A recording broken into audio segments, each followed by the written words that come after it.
Yes మనం అటువైపు నుంచి ఇటువైపుకి వచ్చాం. ఒకవేళ ఒక 30 సెకండ్లు అటు పడి ఉంటే హై టెన్షన్ వైర్లు, సివిల్ హాస్పిటల్, రోడ్, జనాలు ఇదంతా ఉండేది. ప్రమాదం చాలా తీవ్రత ఎక్కువగా ఉండేది. ఒకవేళ 30 సెకండ్ల ముందు అంటే ఒక 100 మీటర్స్ మనం చూసాం కదా, టైల్ పాటు పడింది. ఇదిగో ఈ బిల్డింగ్ తర్వాత ఉన్నదే. ఆ టైల్ పాటును కూడా ఇందాక తొలగించేశారు. ఒకవేళ ఇక్కడ పడి ఉన్నట్లయితే ఒకసారి ఈ కెమెరాని మనం ఇలా చూసినా ఈ జనం అంతా కూడా ఉన్నారు. ఇది చాలా ఎక్కువ మంది జనాభా ఉన్నటువంటి ఏరియా, ఎక్కువ ఇల్లులు ఉన్నటువంటి ఏరియా. వీళ్ళు ఆ రోజు సరిగ్గా మధ్యాహ్నం 1 గంట సమయంలో భోజనం చేసి మధ్యాహ్నం కూర్చున్నాం. ఆ సమయంలో పెద్ద శబ్దంతో వెళ్ళిపోయింది. చాలా సందర్భాల్లో విమానం కింద నుంచి వెళుతూ ఉన్నప్పుడు ఇంటిపై ఎక్కడ కూలిపోతుందో అనుకునే వాళ్ళం అని చెప్తున్నారు. సో ఇక్కడ ఒక తెలుగు తెలిసిన మహిళ కూడా ఉన్నారు. ఆ రోజు ఆ విమాన ప్రమాదం జరిగేటప్పుడు ఇక్కడే ఉన్నారు. ఇక్కడ ఆమె పేరు గీత, రైట్? గీత, మా పేరు గీత. ఓకే. ఏం జరిగింది ఆ రోజు?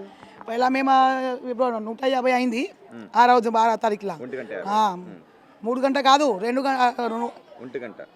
గంట అయింది. మన అన్నం తిని మేము పండుకున్నాం. బేడ్ మీద పండుకుంటే బగ్గ గాలి వచ్చింది అని బగ్గ బగ్గ పెద్ద ఆవాజ్ వచ్చింది. ఇలా బ్లాస్ట్ అయింది. ఎంత అయితే బ్లాస్ట్ అయింది అడగకు. బగ్గ పెద్ద బ్లాస్ట్ వచ్చింది. ఏమైంది ఏమైంది తలుపు తీసి బయట వచ్చినాం.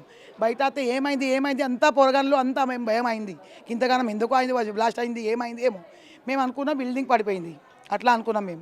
బిల్డింగ్ పడిపోతే అలా ఎవరైనా అనుకున్నారు బ్లాస్ట్ అయింది, ప్లేన్ బ్లాస్ట్ అయింది, క్రాష్ అయింది అట్లా అనుకున్నారు. మేము అలా ఎక్కడ అనుకుంటా చూస్తే అంటే మా వెనకకు మా బిల్డింగ్ వెనకనే కింద పడిపోయింది ప్లేన్.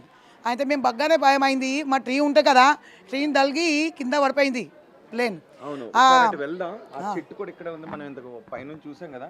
సో ఆ పడిపోయినప్పుడు ఇల్లు ఊగిందా ఏమన్నా? అంతా బిల్డింగ్ తలిగింది, ఊగింది. బగ్గానే మాకు భయం అయింది అని కింద పడిపోయింది. అలా పడిపోతే బగ్గానే మాకు భయం అయింది. భయం అయితే మేము చూసి బయట వెళ్ళాం. ఏమైంది అనుకొని, కానీ బిల్డింగ్ వెనకకు పడిపోయింది. ఆ చెట్టు కూడా తరిగింది. దానికి చూస్తేనే బగ్గాన మాకు భయం అయింది. ఏమైంది అనుకొని మేము బయట తీస్తే అంత భయం అయింది మాకు. మేము అయితే ప్లేన్ క్రేష్ అయింది. ప్లేన్ కింద పడింది. బగ్గాన అక్కడ అంతా పొగ అంత మనుషులు చచ్చిపోయిండ్రు. చచ్చిపోతే మా బిల్డింగ్ వాళ్ళు పొరగాళ్ళు పోయి తీసిండ్రు అన్ని బాడీలు తీసిండ్రు. పొరగాళ్ళు పోయి ఈ ట్రీ ఉన్నది కదా, మా ట్రీ, ఈ ట్రీని తలిగి కింద పడిపోయింది. పడిపోతే మేము చూసినాం, అయ్యో ఇంత దగ్గరికి పడిపోయింది. ఈడ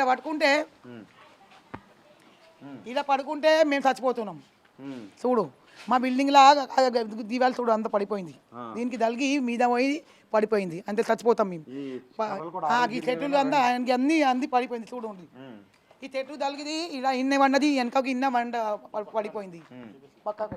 ఇదిగో చూడండి ఒకసారి, ఆ చెట్టు కొమ్మలన్నీ కూడా ఎలా విరిగిపడ్డాయి. ఈ కర్రలన్నీ కూడా ఆ రోజు విమాన తగిలి పడిపోయింది. ఇంకా వెనక ఇది పెద్ద చెట్లు ఉంటే దీనికి తలిగి పడిపోయింది. పడిపోతే 50 మీటర్కి దూరంకు పడిపోయింది.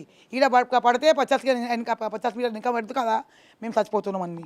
మాకు బాగా భయం అయింది. పోరగాన్లో ఇంకా భయం అయింది. మేము అన్నం తినలే, ఏం చేయాలా ఏం అర్థమవుతలేదు. నెత్తి కామ్ చేస్తలేదు. గట్లా అయింది. చూడటానికి వెళ్ళిండ్రు. అంతా అక్కడ అన్ని దగ్గి తలిగింది. ఇంకా ఆకాశం ఇంత పూరా ఇంత ఆకాశం మీద నక్కర అంత ఏం చేయాలని ఏం చెప్పాలా ఏం కనిపించలేదు, ఏం యాదాశత్తలేదు. భయం అయింది, భయం అయింది. అన్ని తలిగింది. అంత మనుషులు చచ్చిపోయిండ్రు. చచ్చిపోయింది అంతా అగ్గి తలిగింది. అక్కడ పేయి మీద పేయి తలిగింది. అంతా నాసిపోయింది. మాకైతే భయం అయింది. అబ్బా మామూలుగా ఎంతమంది ఉంటారు ఎప్పుడైనా అందులో కనబడుతుంటారు? ఇంకా కనపడుతుంది బగ్గా 3 ఏళ్ళు చెప్తే కూడా తక్క అంత మనుషులు చచ్చిపోయిండ్రు అందరు. ఇంకా డెడ్ బాడీ అంతా తింటుండ్రు. 3 దినాలు అయింది కదా, ఇంకా తిత్తుండ్రు బాడీలు. ఈ రోజు కూడా తీస్తున్నారు. ఇంకా ప్లేన్ది టేల్ ఉన్నది కదా, ఆ టేన్లోకి వెళ్ళి ఇంకా మనుషులు అందరు ఉన్నారు. అన్నీ ఇంకా 3 రోజులు అయింది కదా, ఇంకా అన్ని తీస్తుండ్రు. అంటే మీకు ఇక్కడ నుంచి కింద నుంచి వెళ్తే కదా ఫ్లైట్లు ఇప్పుడే భయం. రోజు 50 మీటర్ల సెంటర్లో వెళ్తుంది. ఇయ్యాలనే కూడా పోతుంది. 600 మీటర్లో పోతుంది. కానీ రోజు మీ చెట్టు ఉంది కదా, దీనికి రోజు తలిగితే పోతుంది. మాకు రోజు భయం అవుతుంది. అయ్యో ఒకసారి పడితే మనం అందరు చచ్చిపోతున్నాం. ఇదే చెట్టుకు తలిగితే పోతుంది ఖాయం రోజు అని. ఇప్పుడు కూడా తలిగి పడిపోయింది 50 మీటర్ సెంటర్లో. ఓకే, ఇందాక తీస్తారు కదా దాన్ని, టైల్ తీసుకుపోయిండ్రు. ఇంకా డెడ్ బాడీ వెళ్తుండ్రు. అన్నీ అందరు పక్షులు చచ్చిపోయినరు, అంత పానం ఏం చేయాలని ఏం చేయరు కదా, పికాక్ అందరు చచ్చిపోయినరు, అన్ని ఏనుగు చచ్చిపోయినరు, అన్ని ఎట్లా అందరు ఇంకా పాములు బాబులు అందరు మనుషులు చచ్చిపోయినైతే మా పానంలో ఏమి ఊసారు. మనుషులు పెద్ద పెద్ద మనుషులు చచ్చిపోయినరు, బగ్గా మనుషులు 3-4 వేలు మనుషులు చచ్చిపోయినరు. ఇట 50 మీటర్ల అంతర్లోనే అది పడిపోయింది. ఈడ వెనకకు పడతా అంటే మేము అన్నీ చచ్చిపోతున్నాం. ఈ బిల్డింగ్ అంతా తలిగింది, మేము అమ్మాయి భయం అయింది మాకు. ఏం చేయాలని ఏం చెప్పాలా ఏం నెత్తి నాడతలేదు. అయ్యా మీరేమన్నా వచ్చి చేసుకోండి, చూసుకోండి. దేవుడు వచ్చిండు మా ఇంట్లో, అయితే దేవుడు వచ్చిండు అనుకో. రైట్, ఒక్కసారి మనం చూడొచ్చు. ఇదిగో ఈ చెట్టునే తాకి అక్కడికి వెళ్ళి ఆ బిల్డింగ్ పైన పడింది. సో 50 మీటర్ల తర్వాత ఇక్కడ నుంచి సరిగ్గా 50 మీటర్లు. ఒకవేళ అది ఒక 10 మీటర్లు ఇటువైపు కనుక ఉన్నట్లయితే ఈ ఇంటిపై నుంచి వెళ్ళి ఉండేది, ఈ ఇంటికి కూడా డ్యామేజ్ అయ్యేది. అలా కాదు, 50 మీటర్లు వెనక్కు పడి ఉన్నట్లయితే ఇదిగో మొత్తం వీళ్ళ కాలనీ అంతా పెద్ద ప్రమాదమే జరిగి ఉండేది. ఎందుకంటే ఏకంగా 1,25,000 లీటర్ల ఫ్యూల్ అందులో ఉంది కాబట్టి, అది ఆ బిల్డింగ్ పైన పడింది కాబట్టి అక్కడ ఆ మిగిలిన ఫ్రంట్లో ఉన్న బిల్డింగ్స్ అన్నీ కూడా అడ్డొచ్చాయి కాబట్టి ఆ ఫ్యూల్ వెళ్ళి వాటికి తగిలింది. కానీ ఇక్కడ ఇవన్నీ కూడా చిన్న భవనాలు. ఒకవేళ 50 మీటర్ల ముందు కనుక ఈ ప్రమాదం పడుంటే అది ప్రపంచ చరిత్రలోనే అత్యంత దయనీయమైనటువంటి ఒక పెద్ద ప్రమాదంగా మిగిలిపోయి ఉండేది. మమ్మల్ని ఆ దేవుడు కాపాడాడు అని వాళ్ళు అంటారు. దేవుడు కాపాడింది, దేవుంది లాక్ ధన్యవాద్, లాక్ మెహర్బానీ. ఆ దేవునికి అందరు చెప్తున్నాం, మేమేం ప్రార్థన చేసుకుంటాం. ఇప్పుడు ఓళ్ళకు ఇట్లా కావద్దు. అందరు బగ్గా మనుషులు చచ్చిపోయినరు, 3-4 వేలు చచ్చిపోయినారు అందరు. మొత్తం మాకు బతుకున్నారు, పావు కాడినరు. మొత్తం ఒక్క 30 సెకండ్స్ అటు ఇటు అయ్యున్నట్లయితే ఈ ప్రమాద తీవ్రతే చాలా ఎక్కువగా ఉండేది. మధ్యలో మాత్రమే కొంచెం చిన్న ప్లేస్ ఖాళీ స్థలం ఉంది, అక్కడ చెట్లు ఉన్నాయి. ఒకవేళ అక్కడ కనుక పడున్నట్లయితే ఆ ప్రమాద తీవ్రత చాలా తక్కువగా ఉండేది. బహుశా విమానం పేలుండి ఉండేది కాదేమో, ఒకవేళ ఆ స్థాయిలో పేలిపోయి ఉండేది కాదేమో. బహుశా బిల్డింగ్లో ఇరుక్కుపోయింది కాబట్టి, బిల్డింగ్లో కూలిపోయింది కాబట్టి, క్రాష్ ల్యాండ్ అయింది కాబట్టి అక్కడ ఆ ప్రమాదం ఆ స్థాయిలో ఉంది, విమానం పేలిపోయింది. కానీ ఇప్పుడు DGCA, బోయింగ్ అందరూ కూడా దీన్ని పరిశీలిస్తూ ఉన్నారు. ఒక కమిటీ కూడా వేశారు, ఈ ప్రమాదానికి కారణం ఏంటి అని ఒక కమిటీ కూడా వేశారు. సో కమిటీ రిపోర్ట్ ఏం తెలుస్తుంది, 3 నెలల తర్వాత కమిటీ నివేదిక వస్తుందని కూడా చెప్తున్నారు. Civil aviation minister Rammohan Naidu కూడా అదే విషయాన్ని చెప్పారు, ప్రధాని కూడా చెప్పారు. ఒకవేళ ఇందులో మానవ తప్పిది ఉంటే ఖచ్చితంగా వాళ్ళని కఠినంగా శిక్షిస్తామని చెప్తున్నారు. భవిష్యత్తులో ఇలాంటి ప్రమాదాలు జరగకుండా చూస్తామని చెప్తున్నారు. సో చూద్దాం మరి ఎటువంటి చర్యలు తీసుకుంటారు.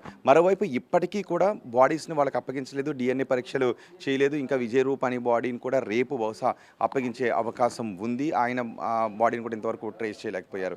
సో ఇప్పటివరకు 270 మంది చనిపోయారని చెప్తున్నారు. 140కి దాటి 140 వరకు మాత్రమే మృతదేహాలని అందులో భద్రపరచాలు దొరికాయని ఉన్నారు. సో మిగిలిన లెక్కపై మాత్రం, మిగిలిన సంఖ్యపై మాత్రం ఒక సందిగ్ధత కనిపిస్తుంది. కొంతమంది చెప్తున్నారు 260 వరకు మృతదేహాలు వచ్చాయని, 140 వరకు మాత్రమే వచ్చాయని, చాలామంది మిస్ అయిపోయాయి వాళ్ళ బాడీస్ అని చెప్తున్నారు.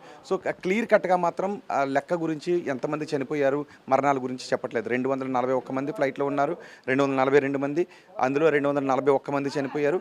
సో ఈ మెడికల్ హాస్టల్కి సంబంధించి అంటే ప్రయాణికులు కాకుండా ఇతరులు ఎంతమంది చనిపోయారన్న దాని గురించి ఒక స్పష్టమైన లెక్క మాత్రం తేలడం లేదు.